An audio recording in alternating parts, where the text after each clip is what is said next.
My name is Liam Ward, and for the past 7 years, I've been married to the most beautiful woman I've ever met, Valerie.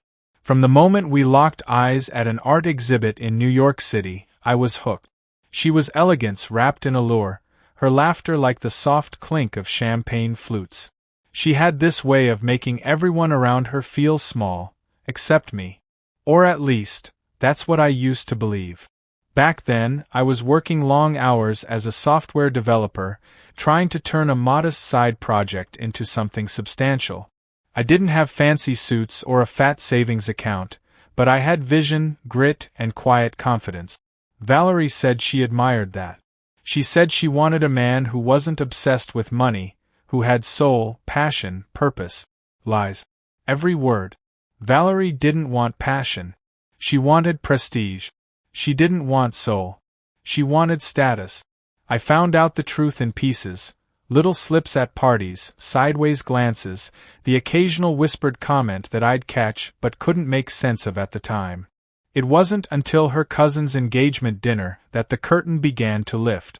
The first humiliation. We were seated at an extravagant table at a downtown rooftop venue, gold-trimmed menus, live string quartet, endless champagne. Valerie looked like a queen in her emerald dress, and I sat beside her, proudly holding her hand. Across from us sat Rachel, Valerie's younger cousin, the bride-to-be, and her fiancé, Logan.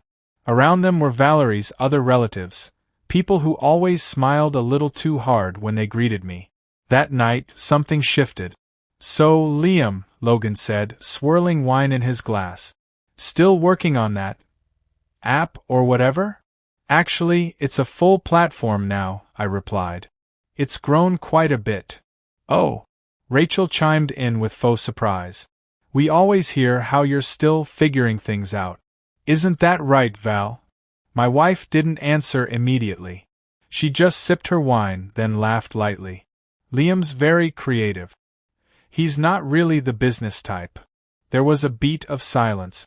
That's when I realized she'd been talking about me behind my back. To them. And not kindly.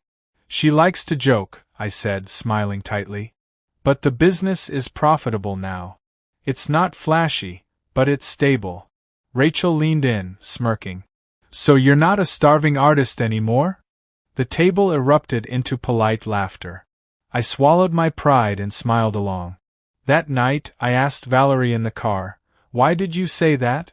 About me not being business-minded?" She waved a manicured hand. "Relax, Liam. They know I'm teasing. You're so sensitive." "Sensitive. Right. Layers of lies." Over the next year, the lies piled on like snow, light at first, then heavy enough to trap me. Her friends, all high-powered lawyers, consultants, and influencers, treated me like I was a charity case. They'd ask leading questions like, "So, are you still working from home? Or, is that startup thing still a hobby? Or have you finally gotten a real job?" Valerie never corrected them. In fact, she'd laugh and say things like, "He's my starving genius," as if I were some quirky accessory in her curated life. I endured it for her. For the vows we made. For the love I thought was real. But the truth? Valerie was ashamed of me. Not for who I was, but for not being the man she could brag about in her circles. And so she made me small. To them. To her family. To her world. The birthday party. The breaking point came on her birthday. She threw a grand party at a rented mansion in the hills. Everyone was there. Her family, friends, social media followers, co-workers, even her old college ex, Dylan. Yes, she invited her ex. I found out later she had planned for me to be humiliated that night. The place was filled with luxury, cameras flashing, designer dresses, and perfectly styled conversations. I stood quietly near the bar, sipping my drink, watching her bask in the attention. I didn't mind. I never craved the spotlight. But then the toast started. Rachel raised her glass and said, "To Valerie, the queen of everything she touches. A woman of ambition, class, and taste. And to her undying patience, especially in supporting her husband's endless little tech adventures." More laughter. I felt something in my chest twist. Valerie didn't correct her. She just smiled. Then Dylan took the mic. "I've known Valerie a long time," he said. "And I have to say I never understood why she settled down. She was always destined for greatness. But then again, I guess even queens like to take on fixer-uppers now and then." The crowd howled. Valerie laughed. And I walked out. The truth behind the curtain. That night I didn't sleep. I paced. Thought. Went back through every moment, every conversation, every dinner where I was the silent joke. My phone buzzed. It was Valerie. She texted, "Don't overreact. You always make things bigger than they are." And that was it. That was the moment the love died. Because in that moment, I realized, Valerie didn't lie about me because she hated me. She lied because she needed me to be beneath her. So she could shine. So she could play the victim of a deadbeat dreamer while she climbed social ladders. She made herself a martyr in a marriage that I built with loyalty, sleepless nights, and sacrifice. I'd had enough. I began planning. Quietly. Strategically. You see, I wasn't a failure. But I was about to make sure she knew exactly how successful I could be, once she wasn't a part of my life. The night of Valerie's birthday party changed everything. I wasn't just humiliated, I was done. For years, I let her belittle me, allowed her to control the narrative, and stood by as her friends and family mocked me. But walking out of that party was the first time I truly saw things clearly. I had spent too long loving a woman who only loved how I made her look. And now it was time to find out just how deep her deception went. The first clue. Valerie came home late that night. I was awake, sitting in the dimly lit living room, watching as she tiptoed inside, her designer heels clicking softly against the floor. She froze when she saw me.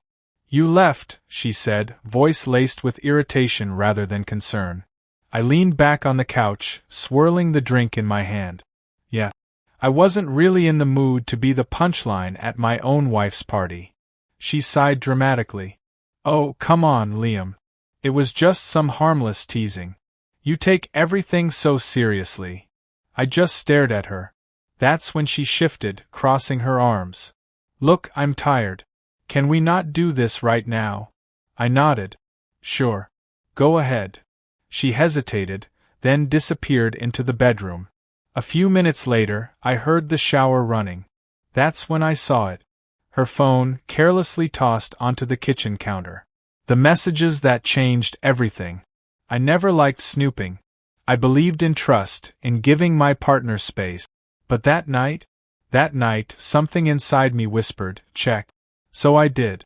I picked up her phone, quickly entering the passcode I had memorized from years of watching her unlock it. My hands didn't even shake.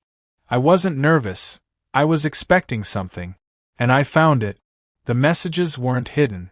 She wasn't even careful. "Dylan, you looked incredible tonight. Wish I could have had you alone. Valerie, soon. He left early like I knew he would. He's probably at home sulking. LOL. My stomach twisted, but I kept scrolling. Dylan, does he even know? Valerie, of course not. He's so caught up in his little projects, he doesn't pay attention. Plus, everyone already thinks he's a joke. No one would believe him if he tried to accuse me anyway." I let out a slow breath.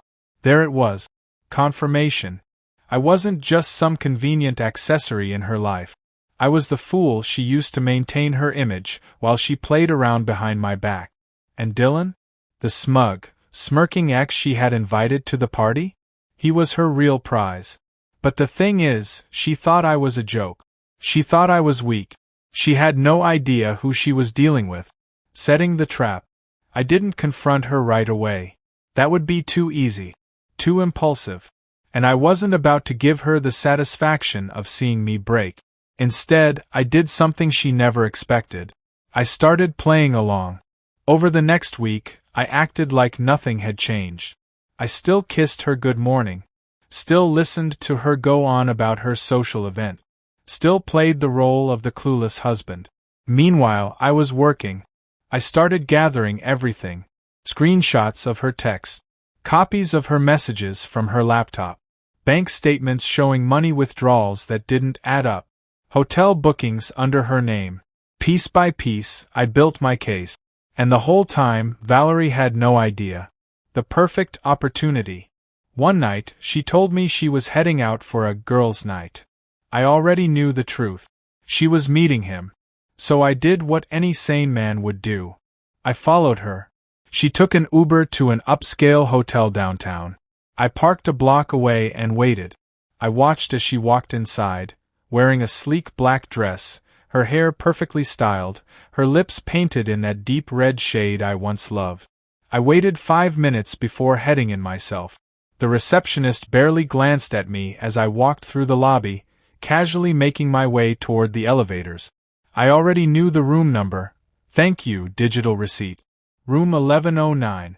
I took the stairs instead of the elevator, my heart pounding in a slow, controlled rhythm. This wasn't about jealousy. This was about justice. I reached the hallway just in time to see the door crack open. Dylan stood there, shirt unbuttoned, grinning as he pulled her inside. I took a photo. And then I walked away. Her world collapses. I didn't go home that night. Instead, I stayed at a friend's place, preparing the final step of my plan.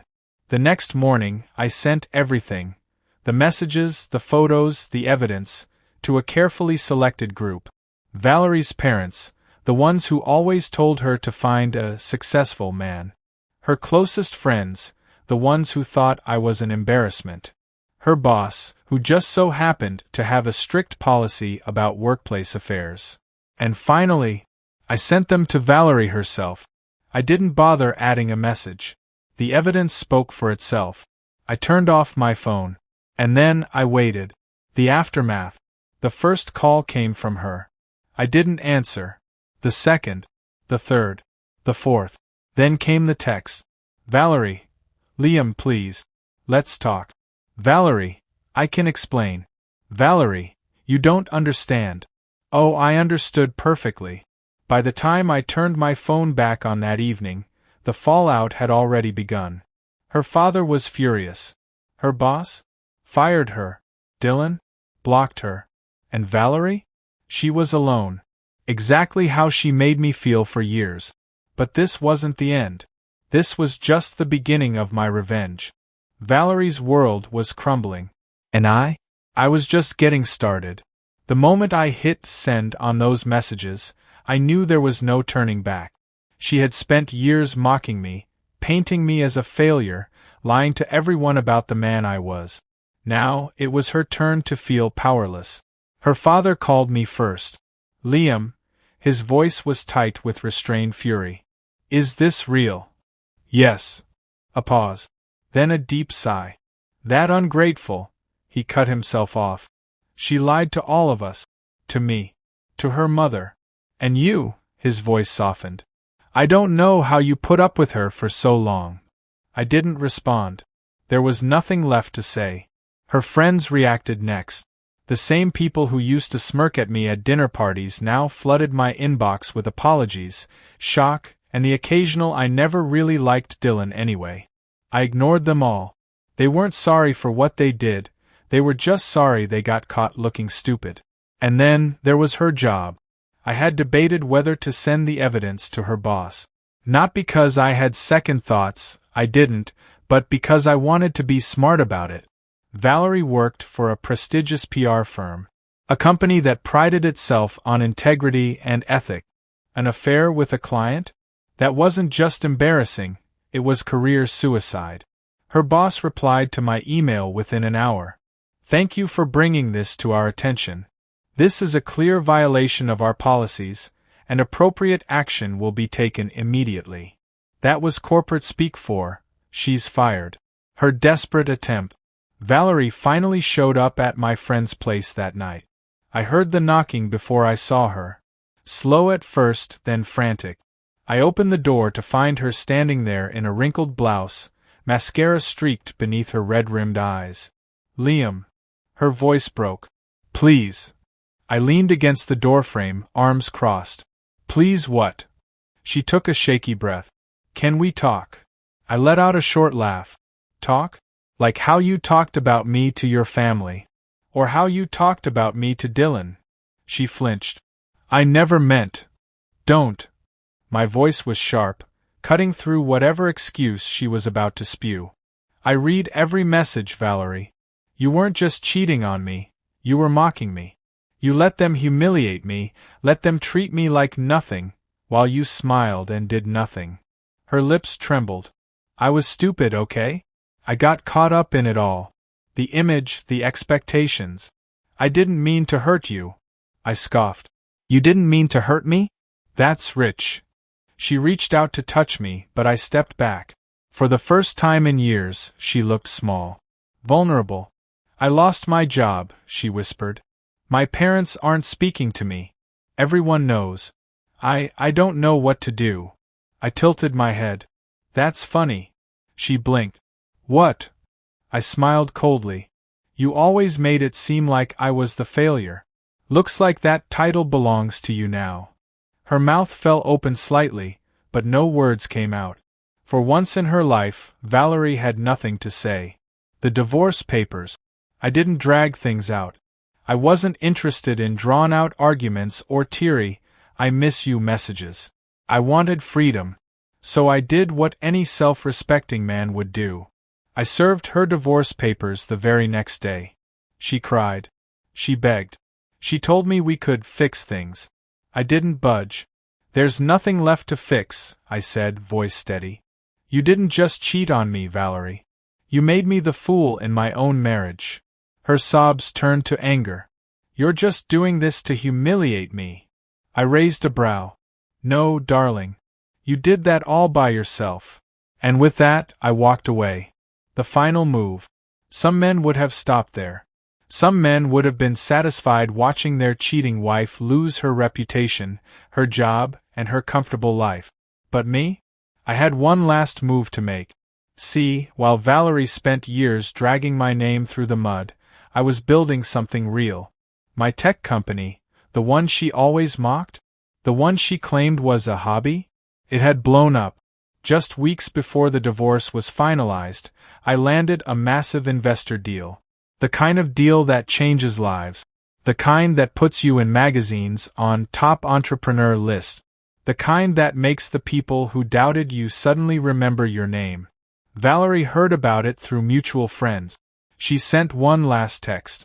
Valerie, so congratulations. I always knew you'd make it. I didn't reply. She didn't deserve my words anymore. She had spent years making me feel small. But now? I was unstoppable. And Valerie? She was nothing but a forgotten name in my past. Valerie was out of my life, but the echoes of her betrayal still lingered. Even after signing the divorce papers, she tried to claw her way back in, through desperate texts, drunk voicemails, and messages sent through mutual friends. I ignored them all. She had spent years telling the world I was nothing. Now, she got to watch as I became everything. A new beginning. The investor deal I landed wasn't just a financial boost, it was a launchpad. My small tech company skyrocketed, and with it, my name became one that actually mattered in the industry. People started recognizing me. Interview requests poured in. Business conferences invited me as a guest speaker. My face appeared in Forbes under Entrepreneurs to Watch. And the best part? Every single person who had ever doubted me, Valerie, her arrogant friends, even her family, saw it happen in real time. It wasn't just about proving them wrong. It was about proving myself right. Her miserable life. While I thrived, Valerie sank deeper. Her career in PR was dead. No respectable company wanted to hire someone who got exposed for an affair with a client. Her father, furious at her disgrace, cut her off financially. Dylan? The man she threw our marriage away for? He disappeared the moment the scandal hit. She was alone. Broke. Reputation in ruins. I should have felt satisfied seeing her struggle. But honestly, I didn't care anymore. Her downfall was just collateral damage in my rise. Moving forward, with success came new opportunities, and new women. For the first time in years, I started dating again. And this time I was careful. I no longer tolerated women who cared only about status or image. And then I met Emma. She was nothing like Valerie. Where Valerie was obsessed with appearances, Emma was down to earth. Where Valerie belittled my ambitions, Emma believed in them. We met at a business conference. She was a marketing director, sharp, witty, and genuinely kind. The first time we talked, I realized something. I had spent so long thinking love was conditional, that I had to be someone else to be worthy. But with Emma, I could just be me. The final encounter. Months later, I ran into Valerie by accident. I was at an upscale restaurant with Emma, celebrating a huge milestone. My company's valuation had just passed $100 million. Valerie was there too, sitting alone at the bar. She looked rough. No designer clothes. No expensive jewelry. Just a woman who had once been on top and had lost everything. Her eyes widened when she saw me. Then they flicked to Emma. I could see the regret written all over her face. She had mocked me, humiliated me, cheated on me, all because she thought I would never be worth anything. Now she had nothing. And I had everything. She gave me a small, hesitant smile. Liam, can we? I didn't let her finish. I just smiled back, wrapped my arm around Emma's waist, and walked away. Some people think the best revenge is destroying the person who wronged you. But the truth? The best revenge is moving on. And I had never felt freer.